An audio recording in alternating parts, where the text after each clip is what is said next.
Okay, so it's time for us to go ahead and get back into our coverage over Excalibur. And it has been a very long time since we last talked about Excalibur because of, well, we were covering Age of Apocalypse. And so with us now being done with that event and getting back over to the main Marvel universe, we got to pick back up with some good old Excalibur. Now, technically, we're only covering one issue. And the reason why, because the next storyline we have to cover is a three-part story, or it really does focus on Kitty Pryde and Pete Wisdom as they go on their own special mission, but also the possibility of those two characters becoming a couple. Yeah, you heard that right. She falls in love with another Peter character. Either way, for Excalibur, we have to remember what happened prior from Age of Apocalypse. You see, when it came to Excalibur 86, you had the Excalibur team be confronted by two members of the Black Air organization.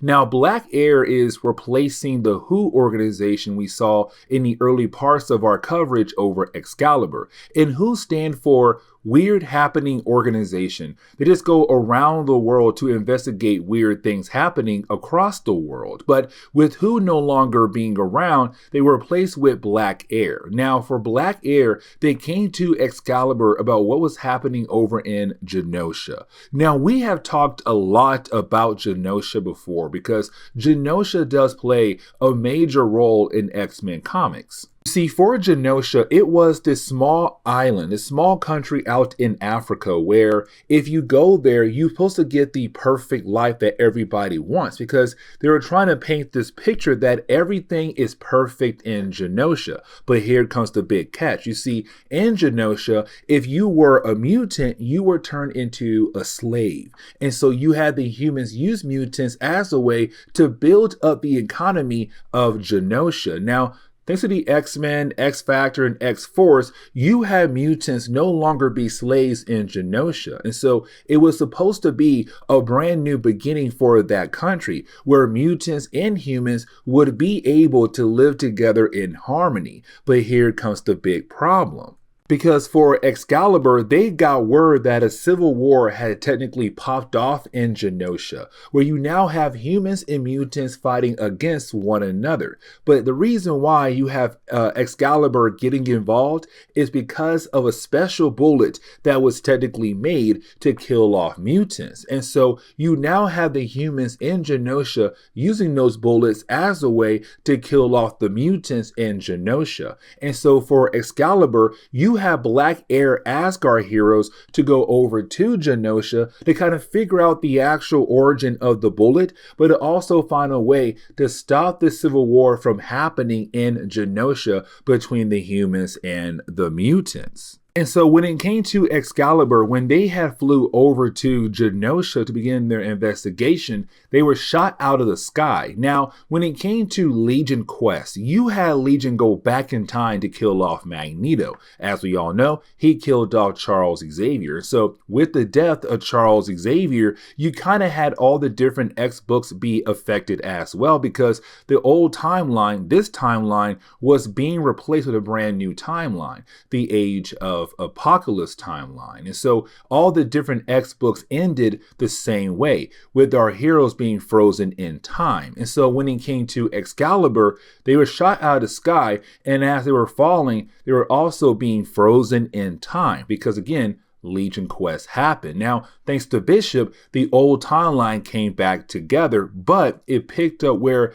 everyone was left off at. And so for Excalibur, they picked up right where they left off at, falling out of the sky. And so as we get into the opening pages of the storyline, it's really more of Excalibur working together to just find a way to get their aircraft to go right back up before they crash into the ground, where luckily they were able to achieve that. Now, when it comes to Pete Wisdom, like I said earlier, he does work for Black Air. But the thing is, it does seem like to be some kind of deal done between the two parties. Like apparently he was kind of forced to work for Black Air.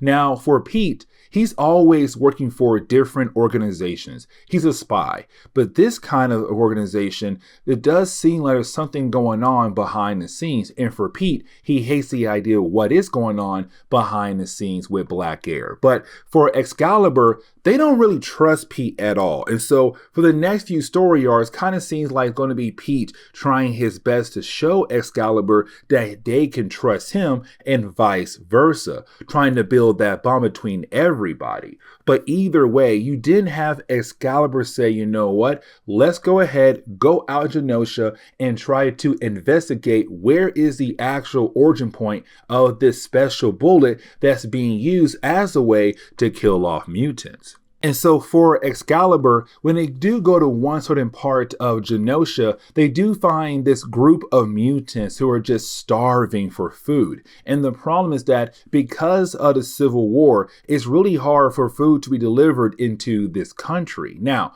here's the thing, because while you do have the mutants begin to talk to the different members of Excalibur, you do have some of the humans who live in Genosha who are currently wearing bodysuits and using weapons as a way to hunt down mutants in this country. And so now we're seeing a small battle of this Civil War. And unfortunately for Excalibur, they're stuck right in the middle. Now for our heroes, their main goal at first is to go after the humans, because these mutants were just innocent people who were just walking around and expressing how hungry they are. And that's really it. But now being attacked by a group of humans who hate them because what happened to their country. It's them blaming the mutants for the change in their country. But while you have our heroes fighting against those humans, you then have another group of mutants appear. Now, this group of mutants, they're only here to kill off the humans who was attacking the first group of mutants.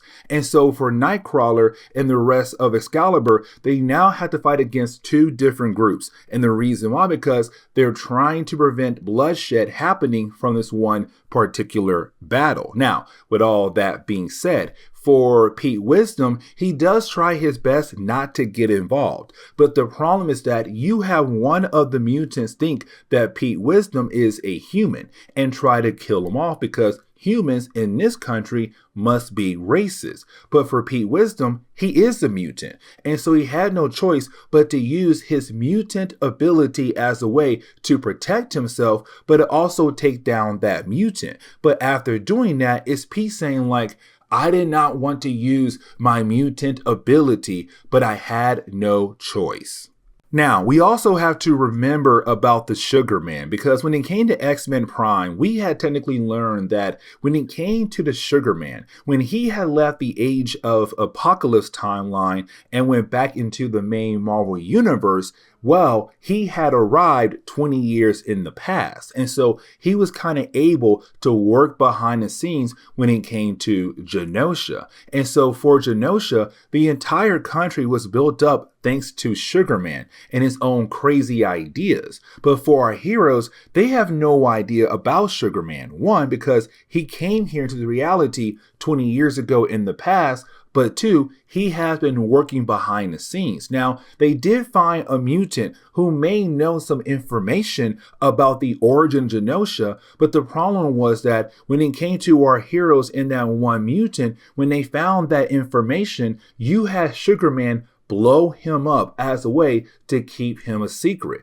but it also make sure any information that mutant was holding also got burned up as well. And so for our heroes, they have no idea what is the actual origin of Genosha. Like, who is the one right now pulling all these different strings?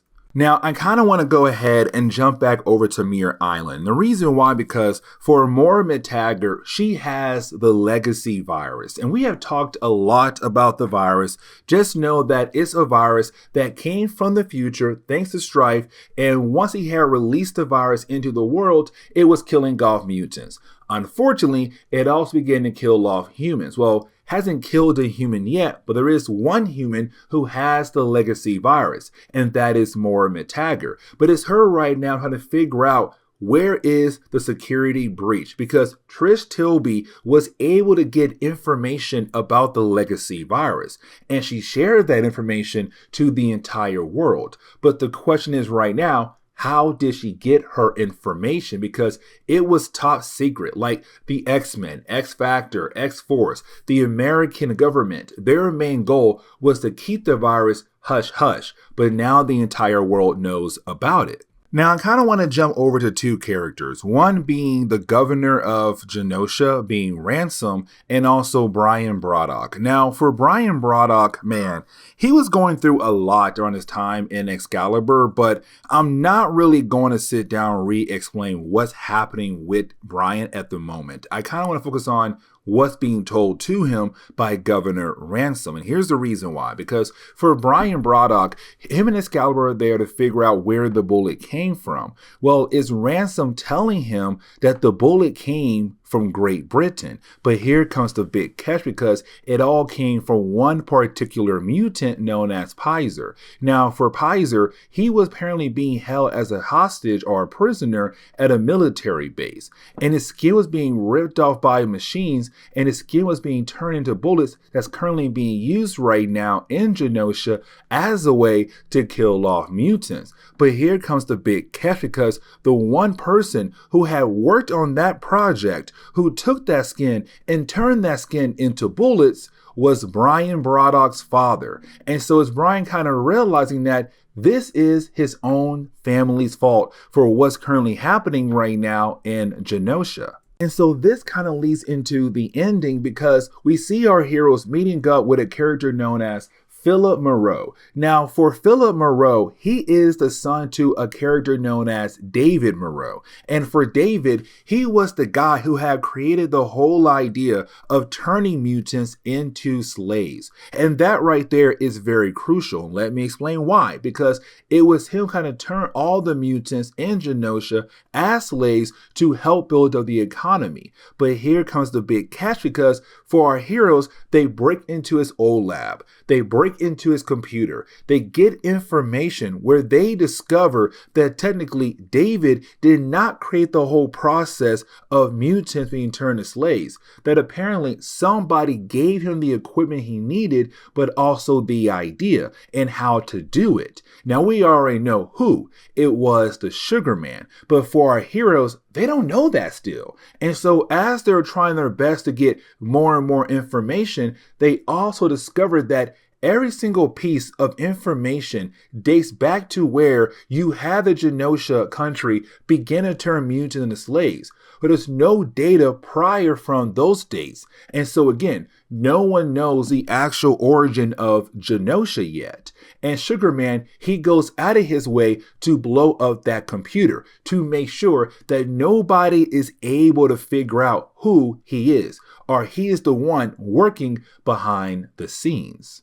And so the book kind of ends on the note where you have Black Air kind of wondering, like, with Excalibur and also other people keep looking into the origin of Genosha, the true origin should finally be free. They should be able to kind of figure out what is actually happening here in Genosha. And so with that being said, guys, this is where we're going to end today's comic book video. So please leave me a like down below and subscribe. But guys, see y'all next time. Later.